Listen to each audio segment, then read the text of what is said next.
Qurban ayt namazын бастамас бұрын, ниет еттім Алла разылығы үшін Qurban ayt намазын өтемекке, ұйыдым осы имамға деп ниет етеміз де, қолды құлаққа дейін көтеріп, Аллаху әкбар деп тәкбір аламыз. Аллаху әкбар. Осыдан кейін сәна дұғасы оқылады. Субханака Аллахумма ва бихамдик ва табарак асмук ва та'ала джаддук ва ла илаха гайрук. Сәна дұғасынан соң тағы 3 мәрте Аллаху әкбар деп тәкбір алып, имам оқыған Құранды тыңдаймыз. Аллаху әкбар. Аллаху әкбар. Аллаху әкбар. Құран оқып болған соң имаммен бірге рукуғқа барамыз. Аллаху әкбар.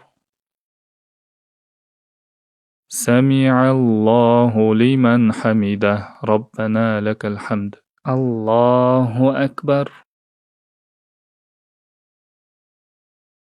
Аллаху әкбар.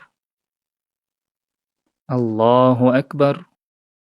Сәждеден кейін екінші ракатқа көтерілеміз. Аллаху әкбар. Екінші ракатта да имамның оқыған Құранын тыңдаймыз. Құран оқып болғаннан соң рукуғқа бармастан 3 мәрте Аллаху әкбар деп тәкбір аламыз. Аллаху әкбар. Аллаху әкбар.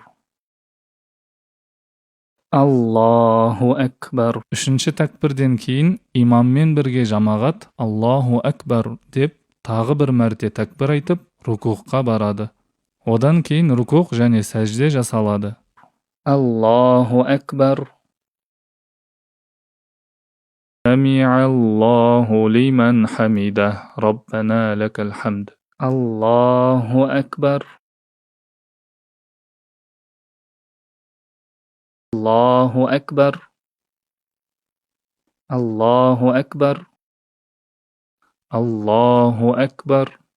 Соңында ат-тахият оқылып, пайғамбарға салауат айтылады.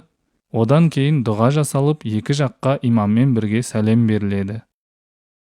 Ассаламу алейкум ва рахматуллах. Ассаламу алейкум ва рахматуллах. Астағфируллах, астағфируллах, астағфируллах. Аллахумма антассалам ва минкассалам. Табаракта я зал джалали вал икрам. Осылайша Құрбан айт намазы аяқталады. Әрбір парыз намаздан кейін жамағат имаммен бірге тәкбір тәшриқ айтады.